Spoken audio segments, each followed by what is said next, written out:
अब चीन और पाकिस्तान की खैर नहीं। अत्याधुनिक असॉल्ट राइफल से लैस होगी सेना। आर्मी को मिलेंगी 72,000 अमेरिकी असॉल्ट राइफल्स।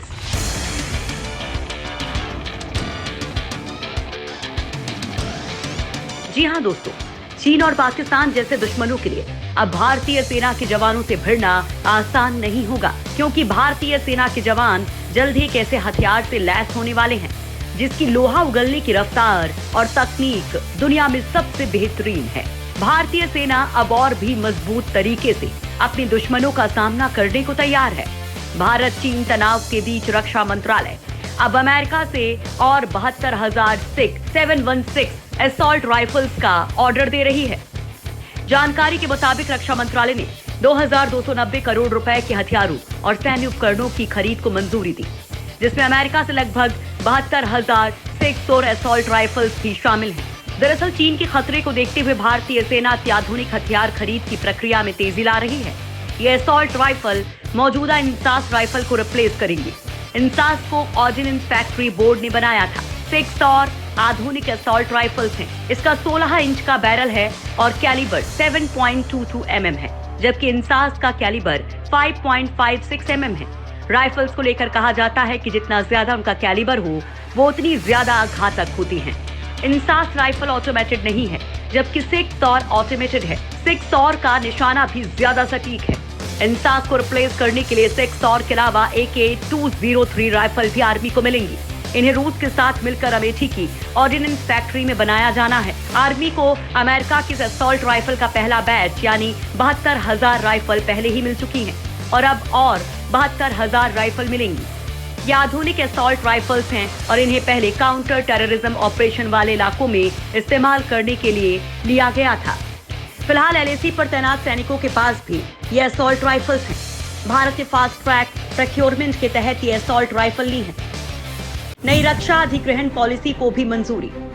भारत सरकार ने भारतीय सेना को उपकरण और हथियारों की खरीद के लिए 2,000 करोड़ रुपए से ज्यादा की रकम की मंजूरी दी है। रक्षा मंत्रालय की माने तो रक्षा अधिग्रहण परिषद ने भारतीय सशस्त्र बलों को आवश्यक उपकरणों के लिए पूंजी अधिग्रहण के प्रस्तावों को मंजूरी दे दी है। इनकी अनुमानित लागत 2,290 करोड़ रुपए की बताई जा रही है। मंत्रालय की ओर से बताया गया कि इस आवंटित राशि से घरेलू उद्योग के साथ साथ विदेशी विक्रेताओं से खरीद भी की जा सकती है। इसमें गवर्नमेंट टू गवर्नमेंट डील में ऑफसेट की हटा दिया गया है। ऑफसेट के मुताबिक अगर डील गवर्नमेंट टू गवर्नमेंट है या सिंगल वेंडर से है तो विदेशी कंपनी को कॉन्ट्रैक्ट के कुल अमाउंट का कम से कम 30% इंडियन मैन्युफैक्चरिंग सेक्टर में इन्वेस्ट करना होता है। हाल ही में संसद में पेश की गई CAG रिपोर्ट में भी ऑफसेट दायित्व पूरा न करने को लेकर फाइटर एयरक्राफ्ट राफेल बनाने वाली कंपनी पर सवाल उठाए गए थे। नई अधिग्रहण पॉलिसी में यह भी कहा गया है कि आर्म्ड फोर्सेस कई इक्विपमेंट लीज पर भी ले सकते हैं। इससे उन्हें खरीदने में लगने वाला वक्त बचेगा, साथ ही कीमत भी कम होगी। आर्म्ड फोर्सेस ट्रांसपोर्ट एयरक्राफ्ट जैसे इक्विपमेंट लीज पर ले सकते हैं। पूर्वी लद्दाख में चीन के हर मंसूबे होंगे नाकाम। ब्रह्मोस, निर्भय, आकाश की आग से भस्म होगा ड्रैगन। लद्दाख में भारत चीन सीमा पर जारी तनाव के बाद किसी भी परिस्थिति से निपटने के लिए भारत ने 500 किलोमीटर के रेंज वाला BrahMos cruise missile, 800 kilometre range वाले निर्भय और धरती से आकाश में लक्ष्य भेदने वाले आकाश मिसाइल की तैनाती की है। दरअसल PLA के पश्चिमी थिएटर कमांड ने लद्दाख गतिरोध शुरू होने के बाद तिब्बत और शिनजियांग में 2000 किलोमीटर रेंज और सतह से हवा में मार करने वाली मिसाइल और हथियारों को तैनात किया था। और चीन की तैनाती कब्जे वाले अक्साई चिन तक ही सीमित नहीं है, बल्कि वास्तविक नियंत्रण रेखा के काशगर, होटन, तहासा, निंगची की डेप्थ पोजीशन तक है, जिसके जवाब में भारत ने किसी भी परिस्थिति से निपटने के लिए यहाँ सुपरसोनिक ब्रह्मोस, सबसोनिक निर्भय और आकाश को तैनात किया है, ताकि चीन को जवाब दिया जा सके। लद्दाख सेक्टर में ब्रह्मोस मिसाइल की पर्याप्त संख्या तैनात है, जिसमें Su-30 MKI लड़ाकू विमान से स्टैंड ऑफ हथियार पहुंचाने का विकल्प है। इसके अलावा ब्रह्मोस का उपयोग भारत के द्वीप क्षेत्रों में कार निकोबार एयरबेस का इस्तेमाल करके हिंद महासागर में चोक पॉइंट बनाने के लिए किया जा सकता है। भारतीय वायुसेना का car Nicobar airbase Su-30 MKI के लिए उन्नत लैंडिंग ग्राउंड है, जिसका उपयोग एयर टू एयर रिफ्यूलर्स का इस्तेमाल कर सकते हैं।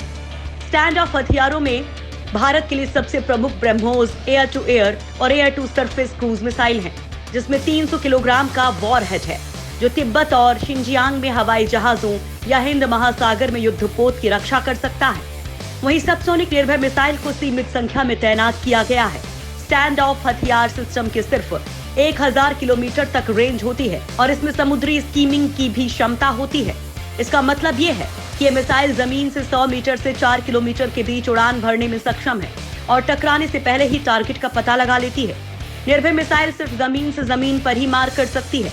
स्टैंड ऑफ हथियार वे मिसाइलें या बम होते हैं जिन्हें एक दूरी से लॉन्च किया जाता है ताकि फॉरवर्ड पोस्ट पर तैनात जवानों को टारगेट एरिया से होने वाले डिफेंसिव फायर से अपना बचाव कर सके। खासकर स्टैंड ऑफ हथियारों का इस्तेमाल आक्रामक अभियानों में जमीन और समुद्र में लक्ष्यों को निशाना बनाने में किया जाता है।